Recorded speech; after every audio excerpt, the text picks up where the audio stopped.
अमरीकी सदर ट्रंप ने इमरान खान की रिहाई का मुतालबा कर दिया है, मगर इसके साथ ही उन्होंने पाकिस्तान के मीडिया के एक ग्रुप को भी तनकीद का निशाना बनाया है। इसके बाद तहरीक इंसाफ के जो कारकुन हैं, जो कायदीन हैं, उनकी सफ़ों में बजा तौर पे एक खुशी की लहर दौड़ गई है, क्योंकि वो तो पहले दिन से ही एक कोशिश कर रहे थे और इस बात का तकाजा भी कर रहे थे कि नई अमरीकी इंतज़ामिया सदर ट्रंप की क़यादत में पाकिस्तानी हुकूमत पर दबाव डाले कि वो इमरान खान को जेल से रिहा कर दें।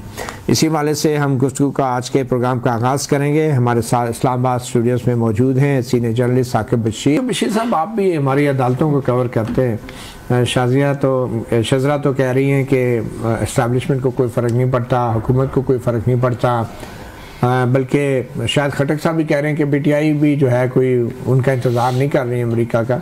आपके ख्याल में इस तरह की जो अमेरिकी एहलकार की ट्वीट है, इससे पाकिस्तान के जजों को कोई फ़र्क पड़ेगा या अदालतों को? नहीं, जजों को तो फ़र्क जो है वो इस तरह नहीं पड़ता, लेकिन इस तरह नहीं तो किस तरह पड़ता है वो इनडायरेक्टली? किस तरह पड़ता है वो मैं बताता हूँ आपको कि हालात वो हमेशा से यही कहा जाता है कि केस बने हुए हैं, कानून के मुताबिक कार्रवाई होगी, अदालतें फैसला करेंगी। तो माजी में भी हमने देखा कि जो केस 6-6 साल लगे बनाने में, तो वो 6 घंटे में भी ख़त्म हो गए, मतलब ये भी हमने देखा है। तो इसलिए जब केसेस जिस स्पीड से बनाए जाते हैं, जब उससे डबल ट्रिपल स्पीड से ख़त्म होना शुरू हो जाए, तो फिर समझ जाएं कि कुछ ना कुछ जो है वो हो रहा है। तो उसका तरीकाकार यही होता है कि प्रोसिक्यूशन थोड़ी सी कमज़ोर कर दी जाती है। प्रोसिक्यूशन कहती है ये केस भी नहीं बनता, ये भी नहीं बनता, ये भी नहीं बनता। मियाँ साहब के केसेस में जब वो वापस आए थे लंदन से, तो वही नैब जिसने 6 साल लगाए केसेस में, वही सारे उधर कोर्ट में खड़े थे कि जी ये केस तो बनते ही नहीं थे, ये वैसे ही बना दिए। तो इसलिए वो हुए तो मियाँ साहब भी अदालत के जरिए ही ना, मतलब उनके केसेस ख़त्म हुए। तो वो अदालतों के जरिए भी केसेस फिर इसी तरह ख़त्म हो जाते हैं। अगर वो उसके असरात, अब डायरेक्टली तो असरात कहीं पे भी हमें नज़र नहीं आते, इनडायरेक्टली बहुत जगहों पे वो असर जो है वो होता हुआ नज़र आ जाता है। लेकिन अब होगा क्या इसमें, अभी तो कहना कुछ कबल अज़ वक्त है। लेकिन इमरान खान साहब का केस तो एक बड़ा अहम केस जो है, बिल्कुल उस पे 190 मिलियन पाउंड वाला, वो उसमें बिल्कुल वो आखिरी स्टेज पे पहुंच गए।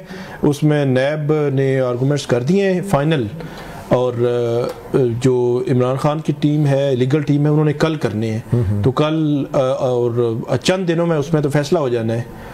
और तो उसमें क्या फैसला हो सकता है? उसमें सज़ा हो सकती है उनको 7 से 10 साल सज़ा भी, मतलब मैक्सिमम सज़ा हो सकती है। मिनिमम भी बरी भी हो सकते हैं, लेकिन बरी होते हुए इससे पहले जो है वो ट्रायल्स में हमने नहीं देखे। तो लेकिन ये है कि चंद दिनों में उसका फैसला आना है। वो बड़ा इंपॉर्टेंट ट्रायल है उनका। चलें, अगर फैसला हो भी गया तो फिर उसके बाद अपील होगी, सस्पेंड हो जाएगा, 2-3 हफ्तों में सस्पेंड हो जाएगा फैसला। जी। फिर जब तक ट्रंप साहब भी आ जाएंगे, फिर जो रिचर्ड ग्रेनल कह रहे हैं, ट्रंप साहब ने अगर खुद कह दिया तो फिर देखेंगे डॉक्टर शजरा, फिर सोचेंगी हुकूमत कि अभी तो फिर उसके ऊपर दफ्तर खारजा भी कुछ ना कुछ कहेगा, तो या फिर कुछ करना पड़ेगा। I don't think so। देखिए ना, ये पाकिस्तान की सॉवरेनिटी का मामला है, हमारे अंदरूनी मामलात में कैसे कोई मुदाखलत कर सकता है? फिर वो सारे डोनाल्ड लू ने जो किया था वो पाकिस्तान की सॉवरेनिटी, डोनाल्ड लू का तो इन्होंने एक ड्रामा बनाया था। अच्छा, झूठ बोला था इन्होंने। जी, डोनाल्ड लू सच्चा था। डोनाल्ड लू ने कोई ऐसी बात नहीं की थी। जो आपका पाकिस्तान का सफीर है वो झूठ बोल रहा था, जिसने लिख के दिया कि डोनाल्ड लू ने ये कहा। नहीं, वो झूठ बोल रहा था। वो बात को इन्होंने आउट ऑफ प्रोपोर्शंस ब्लो किया था। इस तरह की चीजें सामने आ गई। देखिए, इस तरह के मरासलात जो हैं अंदरूनी तौर पे कई आते हैं। अच्छा, उसका ये मतलब नहीं होता कि आप उसको इस तरीके से पब्लिक में ले आए और कहें कि जी ये तो साजिश हो रही है।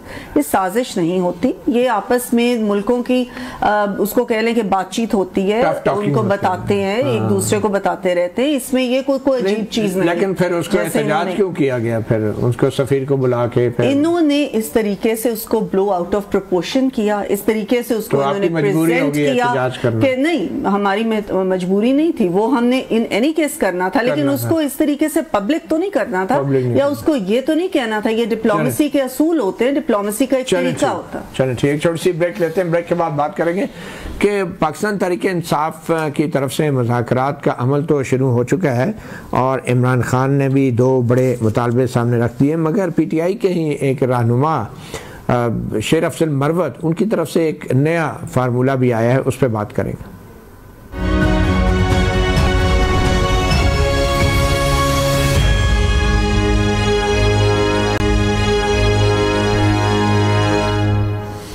वेलकम बैक सहाफ़ी प्रोग्राम में। शाहिद खटक साहब, शरफ अफजल मरवत के फार्मूले पे तो हम आएंगे, मुज़ाकरात का जो उन्होंने तजवीज़ किया है, मगर पहले दो बड़े मुतालबात के जुडिशल कमीशन बनाया जाए 3 सीनियर जजों पर मुश्तमिल 9 मई के लिए और बेगुनाह कैदियों को रिहा किया जाए, ये इमरान खान के मुतालबात हैं। क्या ये मुतालबात मुज़ाकरात की शर्त हैं या मुज़ाकरात का एजेंडा है? जी देखिए, पहले तो मैं मुहतरमा के उसके ऊपर कमेंट करना चाहूंगा। तो वो फरमा रही थी कि जी सैफर था ही नहीं, फिर अगर सैफर नहीं था तो इमरान खान को फिर उसने अरेस्ट क्यों किया, और फिर इन्होंने जो तकरीरें की कि जी सैफर की कॉपी गुम हो गई है, और उसके बाद इस्लामाबाद हाई कोर्ट में वो केस किया। उधर अटॉर्नी जनरल ने ही बताया कि जो इमरान खान ने स्टेज के ऊपर जो सैफर लहराया था मसलन वही था जो उन्होंने बताया। फिर जब इस्लामाबाद हाई कोर्ट ने इनको सैफर की कॉपी मांगी तो ये देने से इनकार थी, क्योंकि उसे सैफर की हकीकत जो थी वो वाज़ेह हो जाती। और आप कह रहे हैं कि जी ट्वीट से असर पड़ेगा या नहीं। जी देखिए, ये गुलाम इब्न गुलाम है, ये इनके अमेरिका वाले जो है ये इनके आका है। आप देखेंगे कि उनके सामने सर भी झुकाएंगे और जैसा वो कहेंगे वैसे ही करेंगे। इनका माल भी आप उठा के देख ले। और साहब, अगर वाकई इन्होंने सर भी झुकाना है और अमेरिका के कहने के मुताबिक इमरान खान को रिहा करना ही करना है, तो फिर आप मुज़ाकरात किस बात के कर रहे हैं हुकूमत से? फिर चुप करके बैठ जाएं, इंतजार करें। देखिए पहली बात ये कि तहरीक इंसाफ पॉलिटिकल जमात है और सियासी जमातें जो है वो मुज़ाकरात के ऊपर यकीन रखती है। ये देखिए, इमरान खान साहब जब कमान पार्क में थे तब भी उन्होंने उनके 2 वीडियो पैगामात मुज़ाकरात के हवाले से इसके ऊपर है, आप सर्च कर सकते हैं। इमरान खान साहब ने कहा था कि हम मुज़ाकरात करना भी चाहते हैं और मुज़ाकरात ही वाहिद हल है जिसके जरिए मसाइल हल होंगे, लेकिन हम मुअस्सर मुज़ाकरात चाहते हैं। मुअस्सर इन असेंस ये कि अभी अगर हम हुकूमत के साथ एक मैंडेट के ऊपर बात करेंगे तो ये तो रिसीविंग एंड के ऊपर है, ये तो इनको तो फायदा पहुंचाया गया है। लेकिन चूंकि जैसी भी है लूटी लंगड़ी या जो बैसाखियों के ऊपर कायम हुकूमत है, लेकिन बिठा तो दिया है, वज़ीर-ए-आज़म भी बना दिया है, तो मुज़ाकरात जो है ये वक्त की जरूरत है। तहरीक इंसाफ सियासी जमात है और जो हमारे इस टाइम कहते ना हक में लोग पड़ी हुए जेलों के अंदर, तो इमरान खान साहब अगर उनकी रिहाई की डिमांड कर रहा है तो बिल्कुल जेन्युइन कर रहा है। कौन सा उन्होंने क्रिमिनल उनका रिकॉर्ड है? 9 मई से पहले किसी के ऊपर एक FIR नहीं था, 9 मई के बाद यहाँ पे 200, 250 सही चीज जो है हम मार चुके हैं FIR की। इस टाइम तो गैर कानूनी तौर पे इन्होंने FIR की है, ना इस मुल्क में आईन है ना कानून है। एक FIR खत्म करते दूसरे में पकड़ लेते हैं। एक बंदा या वो ना वो फरिश्ता है ना वो जिन है। एक टाइम पे 9 मई को वो लाहौर में भी है और उसी तरह वो मियांवाली में भी है। इसी देखे इस टाइम आपका जो अदालत है वो कमजोर है, वो सही तरीके से रिलीफ नहीं दे पा रही। अगर जिस दिन अदालतों ने सही रिलीफ देना शुरू किया तो इमरान खान और तहरीक इंसाफ की क़यादत के ऊपर जितनी भी FIR है ये सारे के सारे 5 मिनट में उठ जाएंगे। लेकिन क्योंकि इस टाइम हुकूमत जो है या उनके सहूलतकार जो है वो नहीं चाहते कि तहरीक इंसाफ की क़यादत जो है वो बाहर